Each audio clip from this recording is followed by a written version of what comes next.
Hello दोस्तों, ये जो वीडियो है ये कई स्टूडेंट है जो जिनको ये समस्या थी कि इसके बारे में मतलब स्ट्रैटेजी के बारे में बता दीजिए। ये उत्तर प्रदेश विद्युत विभाग का है। तो पहले आप देख लीजिए सही से। ये आपने देख लिया होगा।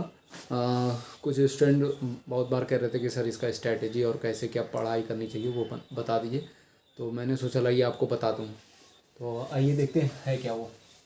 ये जो बिजली विभाग में कंप्यूटर असिस्टेंट की जो भर्ती आई है जिसमें टोटल 31 पोस्टें हैं। अभी मैंने पीडीएफ डाउनलोड करा है, उसमें टोटल मेंशन 31 ही हैं, कोई अपडेट नहीं है अभी तक का। तो आइए, जो आपको मालूम ही है टोटल पोस्टें 31 है, तो और कुछ बताने की ज़रूरत नहीं है, ना ही एज की, वो तो नोटिफिकेशन निकल गया है। बात करते हैं चयन प्रक्रिया क्या है। पहले चयन प्रक्रिया बताऊंगा, फिर उसके बाद कैसे पढ़ना है वो बताता हूँ।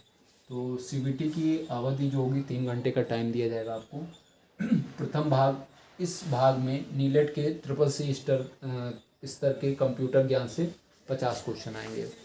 जब जो आपका पेपर होगा कंप्यूटर वाला, उसमें नीलेट जो आपने CCC करा है उससे रिलेटेड 50 क्वेश्चन होंगे। तो सबसे बड़ा मुद्दा जो आता है कि कैसे हमें कंप्यूटर की तैयारी करनी चाहिए, क्योंकि वही एक मेन चीज़ है।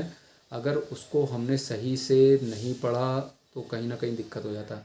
क्योंकि मिनिमम क्वालिफाइंग नेचर कितना दिया हुआ है भाई, 50 में से आपको कितना लाना है, 20 मार्क्स लाने हैं। ठीक है, 20 आपको लाने ही हैं। ठीक, तो अब आपको करना क्या होगा कि हमारे 20 मार्क्स आ जाएं, और इतना इजी भी नहीं होता है। तो सबसे पहली बात ये कि अगर आपका बेसिक फंडामेंटल सही है, बेसिक फंडामेंटल का मतलब है बेसिक क्वेश्चन आपको आते हैं, कौन सी इनपुट डिवाइस है, कौन सी आउटपुट डिवाइस है, किसको सॉफ्टवेयर कहते हैं, किसको हार्डवेयर कहते हैं, कौन लैन है, कौन सा मैन है, ठीक है, और ऐसे कौन सा ब्राउज़र है, ऐसे करके कौन सा अपडेटेड ब्राउज़र है। इस तरीके के अगर आपको क्वेश्चन आते हैं और आप अपडेट हैं तो आपको थोड़ा बहुत मतलब दिक्कत तो नहीं होनी चाहिए। दूसरा, एक्सेल वाली चीज़ें, पावर पॉइंट, MS वर्ड, ये सब भी थोड़ा बहुत पढ़ा होगा और इसके बारे में जानकारी आप रखते होंगे, इनके अदर नेम आप जानते होंगे। तो इस तरीके के क्वेश्चन में आपको, अगर आपको ऐसे आते हैं तो कोई दिक्कत नहीं है। होता क्या कि बेसिक अगर हमारा स्ट्रांग नहीं है तो ये कहीं ना कहीं दिक्कत कर जाएगा। इसके बाद कंप्यूटर से उसकी विकीपीडिया आविष्कार कब हुआ, ये ऐसे करके आप अगर आप सही से पढ़ लोगे तो कोई दिक्कत नहीं है, अगर आप बेसिक चीज़ें आपने पढ़ा है तो। अब बात कर लेते हैं कि आगे हमें क्या है इससे।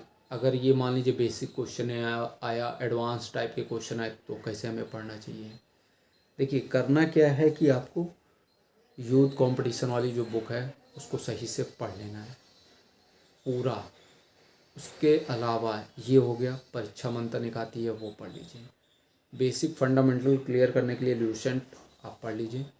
इन 3 बुक के अलावा आपको बिल्कुल भी पढ़ने की ज़रूरत नहीं। बस इतना अगर आपने रिवीजन कर लिया सही से तो कोई भी नोट्स आपको ज़्यादा पढ़ने की ज़रूरत नहीं, इसी को ही आप सही से रट डालिए। तो ये हो गया आपका कंप्यूटर से जो रिलेटेड आपका डाउट था वो खत्म।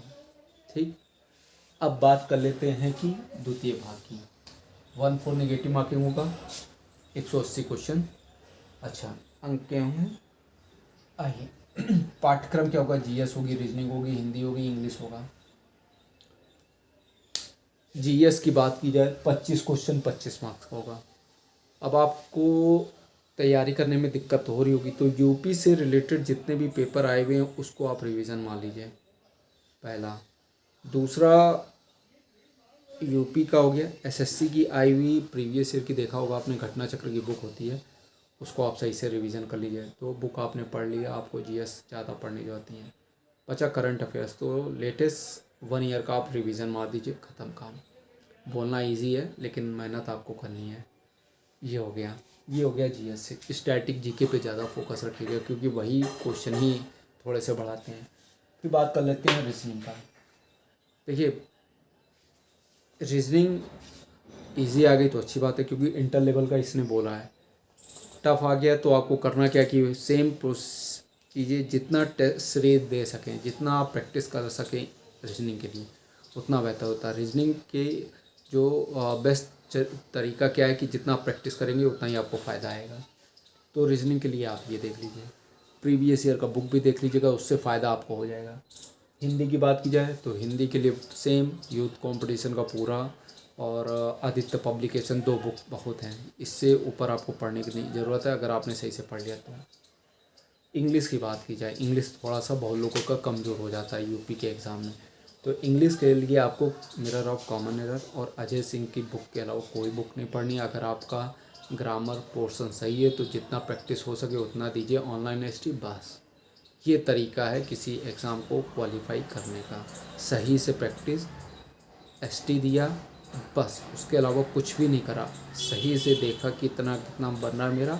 समझ लीजिए अगर आपके 180 हैं, अगर आपके पेपर आप लगा रहे हैं और 120 और 30 बन रहे हैं, तो ये मान लीजिए कि 10 नंबर फ़र्क पड़ जाता है, बढ़ जाता है, या 10 नंबर घट जाता है, इससे ज़्यादा फ़र्क नहीं पड़ता है। लेकिन ऑनलाइन एसटी देने से फ़ायदा ये है कि आपको पता चल जाएगा कि आपको कौन से क्वेश्चन अटेम्प्ट करने हैं, कौन से स्किप करने हैं, तो ये फ़ायदा होता है। मैंने बुक बता दिया, तरीका बता दिया, अब आप पे डिपेंड है कि आप कैसे तैयारी करते रहो। बाकी इससे रिलेटेड कोई डाउट होगा तो वो अब मैं आपको नेक्स्ट लेवल में बता दूँ।